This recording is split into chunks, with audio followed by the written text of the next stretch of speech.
इस समय दोहा मीटिंग अफ़गानिस्तान में जो चल रही थी यूएन में, वो दोहा मीटिंग को समाप्त हो गया है। 2 दिन की मीटिंग थी, कल और आज में ये चली थी। तो जब ये समाप्ति हुई इसकी, तो इससे पहले प्रेस ब्रीफिंग दी यूएन के सेक्रेटरी जनरल एंटोनियो गुतेरेस ने, और उसमें उन्होंने कहा है कि जो हमने बुलाया था अफ़गान सरकार को, यानी इस्लामिक एमिरेट को हमने बुलाया था, लेकिन वो आए नहीं। और वो क्यों नहीं आए वो भी उन्होंने बताया। वो इसलिए नहीं आए क्योंकि अफ़गान गवर्नमेंट ने 2 कंडीशन रखी थी। पहले तो उसने ये कहा था कि जो सिविल राइट ग्रुप है यहाँ पर, जो जैसे ह्यूमन राइट ग्रुप, उनको यहाँ पर नहीं बुलाना है। दूसरा उसने कंडीशन ये रखी थी कि जो गवर्नमेंट होगी, यानी कि जो अफ़गान गवर्नमेंट होगी, उसको ऑफिशियल रिकॉग्नाइजेशन का दर्जा मिलना चाहिए। इन दोनों कंडीशन को यूएन ने नहीं माना और कहा है कि यूएन ने यहाँ पर ह्यूमन राइट ग्रुप्स को बुला दिया है। महिलाओं के जो ह्यूमन राइट एक्टिविस्ट है उनको भी बुलाया है। तो ये किया यूएन ने। और दूसरा उसने ये किया कि उसने ये भी कहने से मना कर दिया कि जो इस्लामिक एमिरेट है वो ऑफिशियल गवर्नमेंट मानने से भी इनकार कर दिया है। तो इस वजह से इस्लामिक एमिरेट ने इसमें भागीदारी नहीं की इस कॉन्फ्रेंस में। और इसमें जो बात हुई है, जो इसमें गुतेरेस कह रहे हैं, वो कह रहे हैं कि जो गवर्नमेंट है, अफ़गान गवर्नमेंट, उसको अपने में इंक्लूसिव करना चाहिए उसको। जैसे कि उसको दूसरे जो एथनिक ग्रुप है अफ़गानिस्तान में, तजीक, उज़्बेक और इन ग्रुपों को शामिल करना चाहिए गवर्नमेंट के अंदर। और साथ में ये भी कहा है सेक्रेटरी जनरल ने कि जो महिलाओं के अधिकार है जो काफ़ी रिस्ट्रिक्ट हो चुके हैं अफ़गान गवर्नमेंट द्वारा, तो उस रिस्ट्रिक्शन को हटाना चाहिए और अफ़गान महिलाओं को अधिकार दिया जाना चाहिए। तो ये जो मीटिंग है, इसमें इसके अलावा स्पेशल रिप्रेजेंटेटिव पहुँचे हुए थे दुनिया भर से। पाकिस्तान, इंडिया, पड़ोसी देश हो गए, चाइना, रसिया, इन्होंने अपने रिप्रेजेंटेटिव भेजे थे। और इसके अलावा European Union, organisation of Islamic corporation, America, इन्होंने भी अपने अपने स्पेशल रिप्रेजेंटेटिव भेजे थे। इसके अलावा कई ह्यूमन राइट ग्रुप्स भी आए थे। महिलाओं के जो अधिकारों की बात करने वाले ग्रुप्स थे वो भी पहुँचे हुए थे। माइनॉरिटी के अधिकारों की बात करने वाले जो पहुँचे थे वो भी पहुँचे थे। लेकिन इसकी आलोचना भी हो रही है इसमें, जो अफ़गान के अंदर से किसी को भी इसमें न्योता नहीं दिया गया था। जैसे एक केवल न्योता अफ़गान गवर्नमेंट को दिया था, वो उसने मानने से इनकार कर दिया। इसके अलावा पॉलिटिकल अपोजिशन जो अफ़गान के अंदर मौजूद है उसको बुलाया नहीं गया था। इसके अलावा कई पत्रकारों जो अफ़गानिस्तान के अंदर काम करते हैं उनको भी यहाँ पर नहीं बुलाया गया था। तो ये भी आरोप लग रहा है कि क्यों इन पत्रकारों को क्यों नहीं बुलाया गया था। जो भी यहाँ पर पत्रकार बुलाए गए थे अफ़गानिस्तान से बाहर वाले बुलाए गए थे, जो कि है तो अफ़गानी लोग हैं लेकिन वो अफ़गानिस्तान से बाहर काम करते हैं। तो ये भी सवाल उठ रहा है। और इस दोहा मीटिंग का जो बुलाया इसलिए गया था क्योंकि इसमें अफ़गानिस्तान के लिए रोड मैप बनाना था कि अफ़गानिस्तान आने वाले समय में कैसे आने वाले समय में किस प्रकार से दुनिया के साथ वो ताल्लुकात बनाएगा।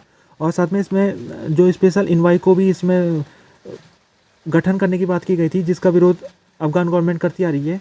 तो स्पेशल इन्वाई को लगभग आने वाले दिन में उसका गठन हो जाएगा और पता लग जाएगा कि कौन होगा स्पेशल इन्वाई। तो स्पेशल इन्वाई का काम ये होगा कि वो यूएन के जो सेक्रेटरी जनरल है उनको रिपोर्ट भेजेंगे अफ़गानिस्तान को लेकर। बनियान प्रोविंस के जो गवर्नर है अब्दुल्ला सादी, उन्होंने आज बयान दिया है और उन्होंने कहा कि उनके जो प्रोविंस है बनियान, वहाँ पर बमियान में 13 लोगों को कोड़े मारे गए। ये जो 13 लोग हैं इसमें 5 महिलाएं शामिल है। तो इन लोगों को कोड़े इसलिए मारे गए क्योंकि इन्होंने गैरकानूनी संबंध या अनैतिक संबंध बनाए आपस में, जैसे कि जिसको इलिसिट अफेयर भी कहते हैं। तो ये जो नाजायज़ संबंध इनको हिंदी में कह सकते हैं। तो ये जो मतलब इन्होंने प्यार करके घर से भाग गए थे। तो अफ़गान गवर्नमेंट ऐसे कोई भी व्यक्ति अगर करता है तो उसको कोड़े लगाए जाते हैं वहाँ पर। तो ये जो बमियान प्रोविंस के गवर्नर है उन्होंने कहा है कि हमने 13 लोगों को कोड़े लगाए। और ये वही चीज़ बता रहा है कि अफ़गान गवर्नमेंट कितनी रेग्रेसिव हो चुकी है। वो आज से हज़ारों साल पहले जो कानून और जो पनिशमेंट मिलता था उसी पनिशमेंट के द्वारा वो अपने लोगों को सज़ा दे रही है। साबुद्दीन दरेवर एक्टिंग मिनिस्टर है माइंस एंड पेट्रोलियम के, इन्होंने मीटिंग करी है मोहम्मद मुराद एमिनोव के साथ। मोहम्मद मुराद एमिनोव ये तापी कंपनी के ये चीफ है। तो इनकी जो मीटिंग है ये इसलिए हुई आज के दिन। तापी जो एक पाइपलाइन है, यानी कि इसमें 4 देश शामिल है इस पाइपलाइन प्रोजेक्ट में। एक तुर्कमेनिस्तान, अफ़गानिस्तान, पाकिस्तान और इंडिया। तो ये 4 देशों से ये जो गैस है उसको तुर्कमेनिस्तान से अफ़गानिस्तान, पाकिस्तान और इंडिया में भेजना है। तो ये कई सालों से इसको बनाने की कोशिश हो रही है। 24 सालों से इस प्लान के ऊपर काम होने की कोशिश हो रही है, लेकिन अभी तक इसको नहीं बनाया गया है। तो आज के दिन जो मीटिंग है उसमें अफ़गान गवर्नमेंट के जो मिनिस्टर उन्होंने दिलासा दिया, उन्होंने विश्वास दिलाया है कि वो पूरा कोशिश करेंगे, यानी अफ़गानिस्तान की तरफ से कोई दिक्कत नहीं होगी, अफ़गानिस्तान पूरा सहयोग करेगा इस प्रोजेक्ट में। तो ये जो प्रोजेक्ट है इसमें अभी जो पिछली अफ़गान गवर्नमेंट थी अशरफ गनी की, उसमें काफ़ी इसमें प्रोग्रेसन हो गया था, लेकिन जब से तालिबान गवर्नमेंट आई है तब से सिक्योरिटी इशू के कारण इसको रोक दिया गया काम। और इसलिए रोका गया क्योंकि अफ़गानिस्तान में इस समय सिक्योरिटी इशू ठीक नहीं है। ऊपर से जो पाकिस्तान और इंडिया के जो संबंध है वो भी इस समय ठीक नहीं है। तो कभी भी इंडिया से जो पाइपलाइन निकलेगी वो पहले अफ़गानिस्तान पहुंचेगी, फिर अफ़गानिस्तान से पाकिस्तान, फिर पाकिस्तान से इंडिया पहुंचेगी। तो इंडिया को लगता है कि पाकिस्तान कभी भी इसको ब्लॉक कर सकता है, तो इंडिया को भी उसके भी कुछ सिक्योरिटी रीज़न है जिस कारण अभी तक इस पाइपलाइन में ज़्यादा काम नहीं हो पा रहा है। लेकिन अगर ये पाइपलाइन बन जाती है और इससे फ़ायदा ये होगा कि जो पावर हंग्री जो देश है इंडिया और पाकिस्तान, जहाँ पर पॉपुलेशन को गैस की बहुत ज़रूरत है, तो उनको गैस मिल पाएगी आसान किस्तों में और आसान कीमतों में, उनको गैस की सुविधा हो जाएगी। और साथ में अफ़गानिस्तान को भी फ़ायदा पहुंचेगा क्योंकि अफ़गान को इसमें जो पैसा मिलेगा उसको, क्योंकि उसके ट्रांजिट का जो पैसा मिलेगा अफ़गान के रास्ते से ही ये पाइपलाइन पाकिस्तान और इंडिया से निकलेगी। तो इसलिए जो अफ़गानिस्तान को ट्रांजिट का पैसा लगभग एक साल में $500 मिलियन मिलेगा, जो कि काफ़ी ज़्यादा होगा। तो अफ़गान गवर्नमेंट इस पैसे के लिए ही वो कह रही है कि उसको ये प्रोजेक्ट को तैयार करने के लिए।